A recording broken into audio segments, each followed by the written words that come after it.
Right now, at this very moment, there's a voice in your head telling you lies. It's telling you that you're not good enough, that something terrible is about to happen, that everyone is judging you, that you're going to fail. And here's the worst part. You believe it. You believe it so completely that it doesn't even feel like a thought anymore. It feels like reality. That voice has been running your life, making your decisions, keeping you small, keeping you scared, keeping you stuck. It's been the narrator of your internal story, shaping how you see yourself, how you interpret the world around you, and how you imagine your future.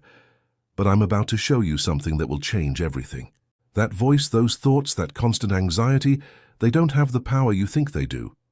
And once you see what I'm about to reveal, you'll never look at your anxiety the same way again.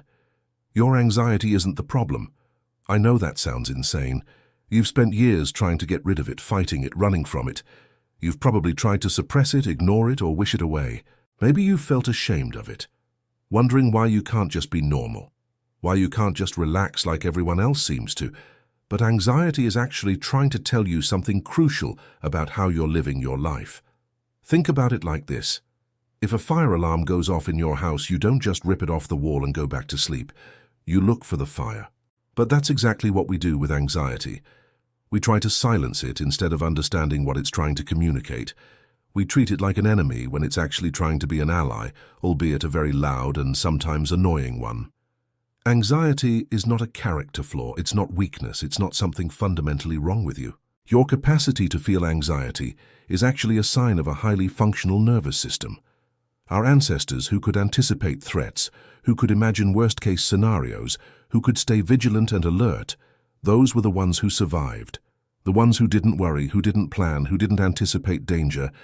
They didn't make it long enough to pass on their genes. Your anxiety is an evolutionary gift, a sophisticated survival mechanism that has been refined over millions of years. But here's the problem. That gift is stuck on high alert in a world that doesn't have the same threats. Your nervous system can't tell the difference between a genuine threat and an email from your boss, between a lion chasing you and a presentation next week, between actual danger and social discomfort. So it treats everything like a crisis, flooding your body with stress hormones, activating your fight-or-flight response, and preparing you to run from dangers that don't actually exist in physical form. And that's where toxic thinking comes in. Toxic thinking is the fuel that keeps anxiety burning. It's the story your mind tells about what's happening, what might happen, what it all means about you, about others, about your future.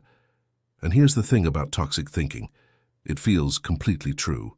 When you're in the grip of it, those thoughts don't feel like thoughts, they feel like facts. They feel like accurate representations of reality. You don't think I'm having the thought that I might fail. You think I'm going to fail. You don't think I'm interpreting this situation negatively. You think this situation is negative. When you're fused with your thoughts, when you can't separate yourself from them, when you are your thoughts, they have absolute power over you. They dictate your emotions, your behaviors, your choices, your entire life experience. But what if you could create space between you and your thoughts? What if you could observe them without being controlled by them? What if you could see them for what they are? Mental events passing through your consciousness, rather than objective truths about reality. This is where everything changes. Let me break down the most common toxic thinking patterns, the ones that are probably running in your mind right now, shaping your anxiety and keeping you stuck. First is catastrophizing. This is when your mind immediately jumps to the worst possible outcome. You feel a weird pain, and within seconds your mind has diagnosed you with a terminal illness. You've already imagined the doctor visits, the treatments, telling your family, your funeral. Someone doesn't text back, so obviously they hate you. They're angry. They're never talking to you again. You've ruined everything. Your boss wants a meeting, and you're convinced you're getting fired. You're already imagining being unemployed, losing your home, complete financial ruin. Research shows that 90% of the things we worry about never actually occur. Think about that for a moment. 90%. You're spending all this emotional energy, all this mental bandwidth, all this life force worrying about things that will never happen. You're living in imagined futures that have no basis in reality, suffering through scenarios that exist only in your mind. Here's how you break free. Ask yourself 3 questions. What's the evidence for this thought? Not feelings, not hunches, not what-ifs, actual concrete evidence. What's the evidence against this thought? What are the facts that suggest a different outcome? And what's the most realistic outcome based on evidence and past experience? When you've worried before, how often did the worst-case scenario actually happen? These three questions bring you back to reality. They interrupt the catastrophizing spiral and ground you in what's actually happening rather than what your anxious mind is imagining. Second is black and white thinking. This is when everything is either perfect or terrible, success or failure, loved or hated, good or bad. There's no middle ground, no nuance, no gray area. You make one mistake at work and suddenly you're a complete failure. You have one awkward interaction and you're totally unlikable. Someone criticizes one thing you did and you're worthless. Black and white thinking doesn't reflect reality. Reality exists almost entirely in the gray area between extremes. Most things are not completely good or completely bad. Most people are not all wonderful or all terrible. Most experiences are mixed, containing both positive and negative elements. The antidote is to actively look for the middle ground, to challenge these extreme interpretations. Instead of "I'm terrible at my job," ask, "Is that really true? Or did I just make a mistake on one project while doing many other things well?" Start using language that reflects reality. Instead of "always" or "never," use "sometimes" or "often." Instead of "everyone" or "no one," use "some people" or "many people." Language shapes thinking and thinking shapes reality. When you change your language, you change your thought patterns. And when you change your thought patterns, you change your emotional experience. Third is personalization. This is when you take responsibility for things that aren't your responsibility, when you assume everything is about you, when you make yourself the center of every situation. Your friend seems quiet, and you immediately think, "What did I do wrong? What did I say? Why are they upset with me?" Your colleague doesn't respond to your email right away, and you think they're avoiding me. They don't respect me. They think I'm incompetent. Here's the truth that will set you free. Most of what happens around you has nothing to do with you. People are dealing with their own stress, their own problems, their own inner worlds. When someone is short with you, they might be dealing with financial stress, a headache, relationship problems, issues with their kids, work pressure, health concerns, or 1,000 other things that have nothing to do with you. You are not the center of everyone else's universe, and that's actually good news. It means you're not responsible for everyone's moods, reactions, or behaviors. It means you can stop taking everything personally. Ask yourself, what are 3 other possible explanations that have nothing to do with me? This simple question breaks the automatic pattern of personalization and opens up your perspective. Fourth is emotional reasoning. This is when you use feelings as evidence of truth. When you believe that because you feel something, it must be true. You feel anxious, therefore something bad is going to happen. You feel like a fraud, therefore you must be a fraud. You feel unloved, therefore you are unloved. You feel like you're failing, therefore you are failing. But feelings are not facts. Feelings are influenced by your thoughts, your beliefs, your past experiences, your current stress levels, how much sleep you got, what you ate, your hormone levels, whether you've been outside, whether you've connected with people, and 1,000 other variables. Feelings are valid, they matter, they deserve acknowledgement, but they are not accurate reporters of reality. So many people make major life decisions based entirely on feelings generated by anxious thinking. They quit jobs because they feel like failures. They end relationships because they feel unloved. They avoid opportunities because they feel incapable. The way to break free is to separate feeling from fact. Say to yourself, "I feel anxious right now, and that's okay. But that doesn't mean something bad is actually going to happen. I feel like a fraud, and that's an uncomfortable feeling. But the evidence shows I'm actually competent and capable." You're acknowledging the feeling without giving it authority over truth. You're validating your emotional experience while also checking it against reality. Fifth is mind reading. This is when you assume you know what other people are thinking, especially about you, and you assume it's negative. Someone doesn't smile, and you think they don't like me. Someone looks in your direction and you think they're judging me. Someone has a private conversation, and you think they're talking about me. But you can't read minds, no one can. What you're actually doing is projecting your own insecurities, your own self-criticism, your own negative self-talk onto other people. You're assuming they think about you the way you think about yourself. Most people aren't thinking about you at all, not because they don't care, but because they're too busy worrying about what others think of them. We're all walking around worried about what everyone else is thinking, while everyone else is worried about what we're thinking. It's almost comical when you step back and see it. The antidote is to get comfortable with uncertainty. When you catch yourself mind-reading, remind yourself, I'm making up a story right now with no evidence. I don't actually know what they're thinking. Then, if it's important, if it actually matters to the relationship, ask. Have a conversation. Check your assumptions against reality. Sixth is fortune-telling. This is when you predict the future with absolute certainty, and of course you predict it will be negative. This is never going to work out. I'm always going to feel this way. Things never go well for me. I'll never find love, success, happiness, peace. Fortune-telling creates a self-fulfilling prophecy. When you predict failure, when you expect disappointment, you unconsciously behave in ways that make failure more likely. You don't try as hard. You give up more easily. You don't take risks. You stay in your comfort zone. Your predictions shape your actions, and your actions create your reality. The truth is, you don't know what's going to happen. Life is inherently uncertain, fundamentally unpredictable, and that uncertainty is what makes growth and change possible.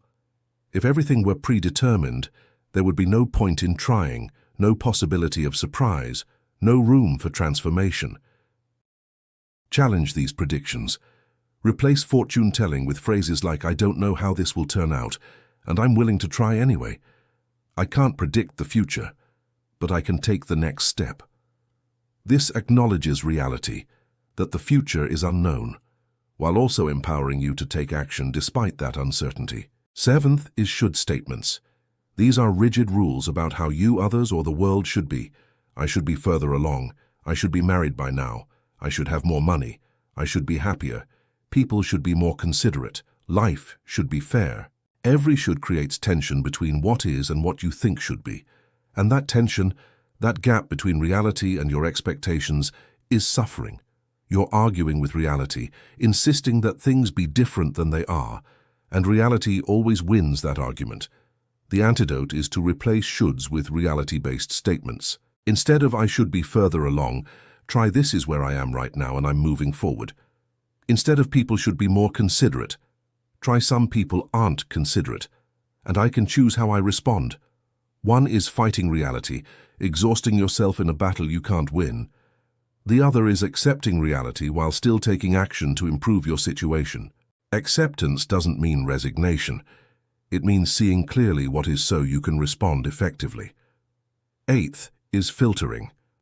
This is when your mind filters out all positive information and focuses exclusively on negative. 10 people say your presentation was great, but one person looks bored and that's all you can think about. You accomplish 9 things on your to-do list, but you obsess over the one thing you didn't finish. You have a good day overall, but one uncomfortable moment replays in your mind all evening. This happens because of negativity bias built into our brains. Our ancestors survived by paying attention to threats, by remembering dangers, by focusing on what went wrong so they could avoid it in the future. But in modern life, this bias makes us miserable. It makes us overlook the good, dismiss the positive, and fixate on the negative. The way to break this pattern is to actively train your attention. Keep an evidence log. Every day, write down 3 things that went well. 3 things you did well, 3 moments you appreciated. This isn't toxic positivity. This is retraining your brain to notice positive information that's actually there but being filtered out. You're correcting the bias, creating a more balanced and accurate view of reality. 9th is comparison. This is when you measure your worth against others and you always come up short. You look at someone's highlight reel on social media and compare it to your behind-the-scenes struggle. You see someone's success and feel like a failure. You notice someone's relationship and feel unlovable. You observe someone's confidence and feel inadequate. You're comparing your beginning to someone else's middle, your messy reality to their curated image, your internal experience to their external presentation. It's an unfair comparison that's designed to make you feel bad. The antidote is to focus on your own progress. Compare yourself to who you were yesterday, last month, last year. Are you learning? Are you growing? Are you moving forward even slowly? Your journey is your own. Your timeline is your own. Your definition of success is your own. Someone else's achievements don't diminish yours. Someone else's progress doesn't mean you're falling behind. There's room for everyone to grow, succeed, and thrive. 10th is perfectionism. This is the belief that you must be perfect to be worthy, that mistakes are unacceptable, that anything less than perfect is failure. Perfectionism keeps you stuck because perfection is impossible. It's an imaginary standard that no one can meet. Perfectionism isn't about excellence or high standards, it's about fear. Fear of judgment, fear of rejection, fear of not being good enough. And it's paralyzing. Perfectionists procrastinate because if you never finish, you never risk imperfection. Perfectionists don't try new things because they can't be perfect at something they've never done. Growth happens through imperfection. The people you admire, the ones you look up to, they got there through repeatedly trying, failing, learning, and trying again. Every successful person has a history of failures behind them. The antidote is embracing excellence over perfection. Excellence is doing your best with what you have right now. It's continuous improvement, not impossible standards. Give yourself permission to be human, to be imperfect, to be a work in progress. That's not lowering your standards. That's being realistic and compassionate with yourself so you can actually move forward. Now let me give you the practical strategies to break free from these toxic thinking patterns and transform your relationship with anxiety. First is cognitive diffusion. This is creating space between you and your thoughts, recognizing that thoughts are mental events, not truths. Instead of thinking I'm going to fail, think I'm having the thought that I'm going to fail. That tiny shift, that simple rephrasing creates space. You're the observer of the thought, not the thought itself. You have thoughts, but you are not your thoughts. Another technique is to add, and that's just a thought after any anxious thought. I'm not good enough, and that's just a thought. This reminds you that thoughts are not facts. They're interpretations, stories, mental events that come and go. You can also practice naming your thoughts. Oh, there's the catastrophizing thought again. There's the mind-reading thought. There's the comparison thought. When you name them, you create distance. You see them as patterns rather than truths. Second is learning to sit with discomfort instead of running from it. So much of anxiety comes from our attempts to avoid uncomfortable feelings. We avoid situations that make us anxious. We distract ourselves when uncomfortable emotions arise. We numb ourselves with food, alcohol, social media, work, anything to not feel what we're feeling. But when you constantly avoid uncomfortable feelings, you're actually strengthening them. You're teaching your brain that these feelings are dangerous, that you can't handle them, that they must be avoided at all costs, and that makes them grow stronger. The way to break free is to practice willingness. Willingness is not wanting the discomfort. It's not enjoying it. It's simply allowing it to be there without fighting it. When anxiety shows up, notice where you feel it in your body. Is it tightness in your chest, butterflies in your stomach, tension in your shoulders? Get curious about it. What does it actually feel like? What sensations are present? Breathe into it. Remind yourself this is uncomfortable and I can handle uncomfortable feelings. I felt uncomfortable before and survived. This feeling will pass. When you stop fighting anxiety, when you stop treating it as the enemy, it loses its power. It becomes just a feeling, just sensations in your body, just a temporary state. Third is to question your thoughts instead of believing them automatically. When you have an anxious thought, don't just accept it, interrogate it. Cross-examine it like a lawyer. Ask what's the evidence for this thought? What actual facts support this interpretation? What's the evidence against it? What facts contradict this thought? Am I confusing a thought with a fact? Am I treating an interpretation as if it's objective reality? What would I tell a friend who had this thought? We're often much more compassionate and rational with others than with ourselves. What advice would you give? These questions interrupt the automatic pattern. They force you to examine your thoughts rather than just believing them. Most anxious thoughts don't hold up under scrutiny. When you actually look at them, when you examine the evidence, they fall apart. But you have to do the work of questioning them. Fourth is building psychological flexibility. This is the ability to be present with whatever you're experiencing and take action based on your values, even when it's uncomfortable. Get clear on what you actually care about. Connection, growth, creativity, contribution, health. What matters to you? Not what you think should matter, not what others say should matter, but what actually matters to you deep down. Use your values as a compass. When anxiety is loud, when fear is strong, when you're unsure what to do, ask, what would the person I want to be do in this situation? What action aligns with my values? Then do that, even if it's uncomfortable, even if you're afraid, even if anxiety is screaming at you. This is how you build a values-based life rather than a fear-based life. This is how you become the person you want to be. Fifth is taking care of your physical body. Your mind and body are one system, not separate entities. If you're not sleeping, eating poorly, not moving your body, sitting inside all day, your anxiety will be worse. You cannot think your way out of a dysregulated nervous system. Prioritize sleep. 7 to 9 hours. Make it non-negotiable. Move your body.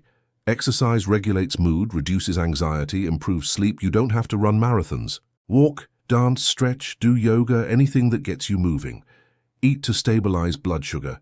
When blood sugar crashes, it feels exactly like anxiety. Protein, healthy fats, complex carbs. Get outside. Sunlight regulates circadian rhythms, improves mood, provides perspective. Connect with people. Isolation makes anxiety worse. We're social creatures. We need connection. This is foundational. You can't skip these basics and expect your mental health to be good. You have to take responsibility for your healing. No one is coming to save you.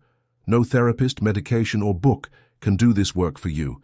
They can support you, guide you, provide tools, but you have to use the tools, you have to practice, you have to show up for yourself day after day. This isn't about blame. It's not your fault that you have anxiety, that you learned toxic thinking patterns, but it is your responsibility to heal. And that's actually empowering because it means you have agency. It means you're not helpless. It means you can change your life. Starting right now, you can begin to change your relationship with anxiety. You don't need permission. You don't need perfect conditions. You just need to start. Start noticing your thought patterns. Start questioning them. Start practicing willingness. Every time you notice a toxic thought and don't believe it, you're weakening that neural pathway. Every time you feel anxiety and don't run, you're teaching your brain it's safe. Every time you act according to your values despite fear, you're building the person you want to be. Breaking free is not a one-time event. It's not something you achieve and then you're done. It's a practice, a daily practice, a lifelong practice. Some days will be easier than others, and that's okay. Some days you'll catch your thoughts quickly. Other days you'll be caught up in them for hours before you notice. Some days you'll handle discomfort well. Other days you'll avoid it. That's being human. That's the process. The goal is not to never feel anxiety. That's not realistic. The goal is not to have perfect thoughts. That's impossible. The goal is to have a different relationship with anxiety and your thoughts. The goal is to live your life fully, to pursue what matters to you, to be present with the people you love, to create. To grow, to contribute, even though you're imperfect, even though you're sometimes afraid, even though anxiety still shows up sometimes. You are not broken. Let that sink in. You are not broken. You're not damaged. You're not defective. You're a human being with a sensitive nervous system, with learned patterns of thinking, with past experiences that shaped how you see the world. And all of that can change. Your brain is neuroplastic. It can form new connections. It can create new pathways. It can learn new patterns. It can heal. But it needs your participation. It needs you to consistently practice new ways of thinking, new ways of responding, new ways of being. Pick one thing from what we've talked about today. Just one. Maybe it's questioning catastrophizing thoughts. Maybe it's practicing cognitive diffusion. Maybe it's sitting with discomfort for 5 minutes. Maybe it's keeping an evidence log. Just one thing. Practice it for the next week. Notice what happens. Then add another. Build slowly. Build sustainably. Every step forward matters. Every moment of awareness matters. Every time you choose differently, it matters. Anxiety and toxic thinking have convinced you that you're powerless, that you're stuck, that this is just how you are, that nothing will ever change. But that's just another thought, and you don't have to believe it. You have more power than you realize. You have the power to notice your thinking. You have the power to question it. You have the power to choose your response. You have the power to take action aligned with your values. You have the power to build a life not controlled by fear. That power has always been there. It's been there all along. Now you can see it. Now you understand how your mind works. Now you have tools. Now you have a path forward. The only question is, what will you do with this understanding? Will you go back to old patterns, or will you start practicing something different? The choice is yours. Your life is waiting for you on the other side of anxiety and toxic thinking.